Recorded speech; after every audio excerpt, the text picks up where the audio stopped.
Where's the fun in waiting? Play Sit and Go tournaments 24/7 only on Ace 2-3. This game involves an element of financial risk and may be addictive. Please play responsibly and at your own risk.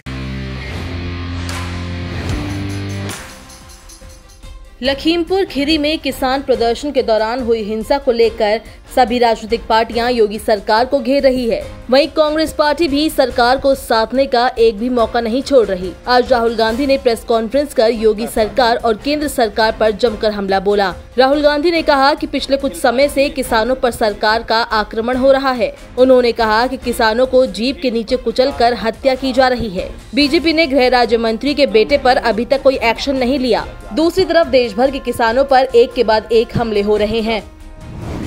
अब राहुल गांधी के हमले पर BJP ने पलटवार किया है। BJP प्रवक्ता संबित पात्रा ने कहा कि राहुल गांधी भ्रम फैलाने की कोशिश कर रहे हैं। उन्होंने कहा कि राहुल जी ने जो भ्रम फैलाने का काम किया उसको खत्म करने का काम हमारा है। पात्रा ने कहा कि जब जांच चल रही है तो वो इस तरह के बयान नहीं दे जिससे जांच पर असर हो। उन्होंने कहा कि लोगों को भड़काने का काम न किया जाए।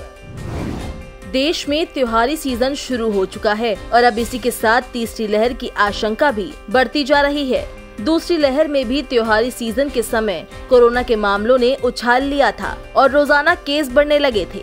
केस में उछाल से देश में हाहाकार मच गया था। कहीं ऑक्सीजन की कमी तो कहीं अस्पताल में बेड्स की कमी। ऐसे में अब सरकार और विशेषज्ञ तीसरी लहर को लेकर सतर्क हो गए हैं। अब कोरोना के केस में कमी आ रही है, लेकिन अब देश में दशहरा, दिवाली, छठ जैसे त्योहार तीसरी लहर के खतरे को बढ़ा सकते हैं। इस बीच AIIMS director doctor Randeep Guleria ने लोगों को सलाह दी है। केंद्रीय स्वास्थ्य मंत्रालय ने डॉक्टर गुलेरिया के एक वीडियो स्टेटमेंट को शेयर किया है, जिसमें उन्होंने लोगों से त्योहारों के दौरान और ज्यादा सावधानी बरतने की अपील की है। वहीं झारखंड में भी कोरोना के मामलों में कमी आई है, लेकिन संक्रमण का खतरा अब भी बरकरार है। हालांकि राज्य की हेमंत सोरेन सरकार ने लोक आस्था को देखते हुए दुर्गा पूजा और दशहरा के आयोजन की अनुमति दे दी है, लेकिन कई गाइडलाइंस भी जारी किए हैं। सरकार की गाइडलाइन के तहत पूजा पंडालों और मंडपों का आकार छोटा होगा। आपको बता दें कि उत्तर प्रदेश में भी दुर्गा पूजा की धूम तो है, लेकिन सरकार ने पूजा समितियों के लिए कई गाइडलाइंस जारी कर दी है। मिजोरम में लगातार केस बढ़ रहे हैं। बढ़ते मामलों को देखते हुए केंद्र सरकार ने एक टीम मिजोरम भेजी है। टीम राज्य में बीमारी के प्रसार को नियंत्रित करने के लिए किए जा रहे उपायों की समीक्षा के लिए विभिन्न जिलों में मुख्य चिकित्सा अधिकारी से बात करेगी। केंद्रीय टीम के सदस्य आइजोल पश्चिम में कोविड-19 केयर सुविधाओं का जायजा भी लेंगे। आज कोरोना वायरस के 18,833 नए कोरोना केस सामने आए। इसके साथ ही देश में अब तक कुल कोविड संक्रमितों की संख्या बढ़कर 3,38,53,048 हो गई है। 278 कोरोना संक्रमितों की जान चली गई। अब तक देश में कोविड से 4,49,538 लोगों की मौत हो चुकी है।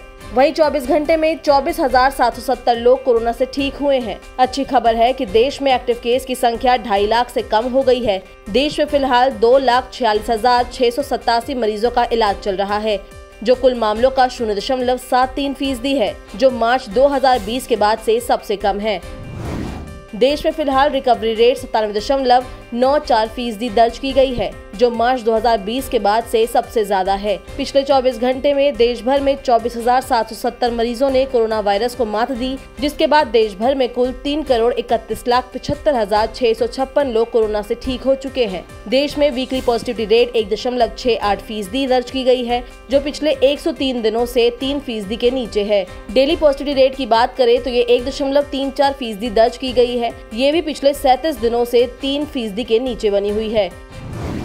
देश में पिछले 24 घंटे में 59,48,360 लोगों को कोरोना की वैक्सीन लगाई गई, जिसके बाद अभी तक देश भर में 92,17,65,405 वैक्सीन की डोज दी जा चुकी है। कोरोना वायरस से मुकाबले के लिए टीकाकरण पर जोर दिया जा रहा है। इसके बावजूद कुछ लोग कोरोना के खिलाफ टीका लगवाने से डर रहे हैं। ऐसे लोगों में बार बार संक्रमण का खतरा बन रहा है। एक नए अध्ययन में इसके प्रति आगाह किया गया है। अध्ययन के अनुसार कोरोना संक्रमण के बाद स्वाभाविक तौर पर बनने वाली इम्यूनिटी शरीर में कम समय तक रहती है। एक बार कोरोना की चपेट में आने के बाद भी कोई टीका नहीं लगवाता तो दोबारा संक्रमित होने का खतरा बढ़ सकता है।